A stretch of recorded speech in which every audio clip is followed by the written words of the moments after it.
Beberapa tahun belakangan, gaya hidup minimalis udah jadi tren di tengah masyarakat Indonesia, terutama generasi milenial kayak kita.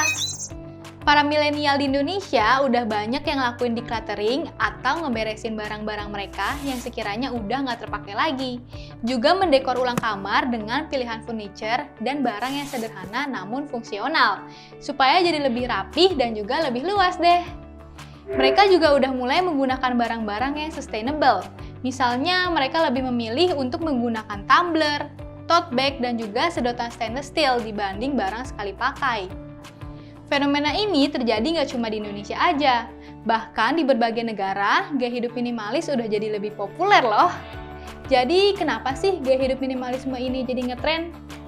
Oh iya, sebelumnya jangan lupa like, comment, dan share video ini, juga subscribe dan aktifin tombol lonceng biar nggak ketinggalan setiap ada video baru. Gaya hidup minimalis menjadi populer di kalangan milenial karena dinilai bisa memberikan ketenangan pikiran, kejernihan, dan juga fokus dalam hidup. Selain itu, beberapa orang di seluruh dunia yang menjalankan gaya hidup minimalis menilai bahwa minimalisme bisa membantu menjaga lingkungan. Kalau di Indonesia sendiri, gaya hidup minimalis mulai dikenal karena munculnya dokumenter tentang Marie Kondo dengan metode KonMari-nya. Dan juga sempat dipopulerkan oleh stand-up komedian Raditya Dika. Less is more adalah sebuah slogan yang identik dengan gaya hidup minimalis. Menurut Fumio Sasaki, penulis buku Goodbye Things: The New Japanese Minimalism, konsep hidup minimalis adalah hidup dengan mengurangi jumlah kepemilikan. Dalam menerapkan hidup minimalis, kita harus bisa membuang benda-benda yang berlebihan dan gak penting lagi, dan hanya menyisakan yang benar-benar penting untuk diri kita sendiri. Dengan fokus pada benda-benda yang menurut kita penting, kita akan jauh merasa lebih bahagia dan hidup kita jadi lebih simpel namun berkualitas. Pada awalnya, gaya hidup minimalis ini banyak dipopulerkan oleh orang-orang Jepang. Di Jepang sendiri, penerapan gaya hidup minimalis ini dipengaruhi oleh kekuatan bencana alam seperti gempa dan juga tsunami yang membuat masyarakatnya lebih nyaman untuk gak memiliki banyak barang supaya bisa lebih praktis dan selamat dari bencana. Selain itu, gaya hidup minimalis ini juga terinspirasi dari Zen Buddhism yang menanamkan sebuah kesederhanaan dan percaya bahwa untuk mencapai pencerahan spiritual harus terbebas dari keinginan materialistis. Bahkan dalam Islam pun Rasulullah ngajarin untuk hidup minimalis, yaitu hidup yang gak berlebih-lebihan. Hal ini tertulis dalam surat Al-A'raf ayat 31 yang artinya, "Hai anak Adam, pakailah pakaianmu yang indah di setiap memasuki masjid. Makan dan minumlah dan janganlah berlebih-lebihan. Sesungguhnya Allah tidak menyukai orang-orang yang berlebih-lebihan." Tapi gaya hidup minimalis itu sering banget dibilang gaya hidup hemat atau irit. Padahal lebih dari itu loh. Gaya hidup minimalis itu tentang gimana kita hidup dengan lebih sedikit barang dan hanya memilih barang yang esensial dan memiliki fungsi dalam jangka panjang. Sedangkan kalau hidup hemat itu tentang gimana kita hidup dengan ngabisin lebih sedikit uang. Jadi, hidup minimalis nggak identik dengan kondisi mengurangi pengeluaran aja, melainkan lebih maksimalin fungsi barangnya. Misalnya, di Jepang, orang lebih memilih untuk tidur menggunakan kasur lipat yang disebut futon dibandingkan kasur dengan ranjang yang size-nya besar. Karena futon bisa dilipat. Saat sedang tidak dipakai, ruangan jadi lebih luas dan space-nya bisa dipakai untuk aktivitas yang lainnya deh.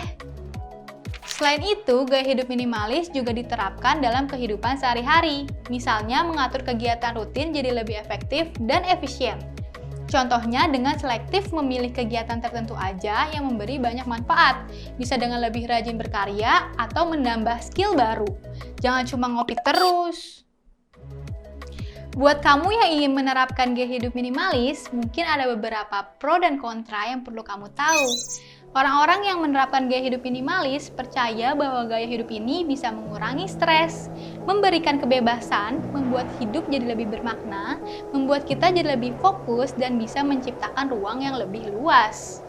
Sedangkan beberapa orang bilang bahwa memulai gaya hidup minimalis itu nggak gampang dan butuh komitmen yang kuat karena kita butuh waktu untuk menghapus dan nyingkirin semua hal yang menurut kita udah nggak bisa ngasih kebahagiaan lagi. Selain itu, ketakutan untuk kehilangan barang yang udah terikat secara emosional itu juga sering banget terjadi.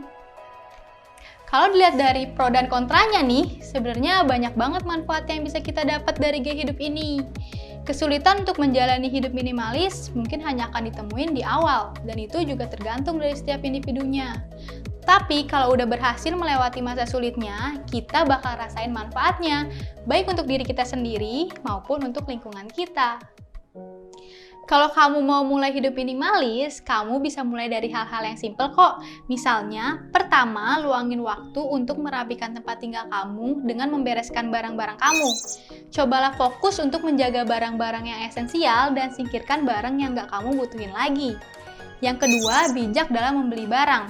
Pikirin dulu baik-baik setiap kamu mau beli barang baru, dan pastiin barang tersebut emang bermanfaat dan udah pasti kamu pakai. Dan yang ketiga, gunakan waktu secara efektif dan efisien dengan membuat jadwal kegiatan sehari-hari dan nentuin skala prioritas kamu.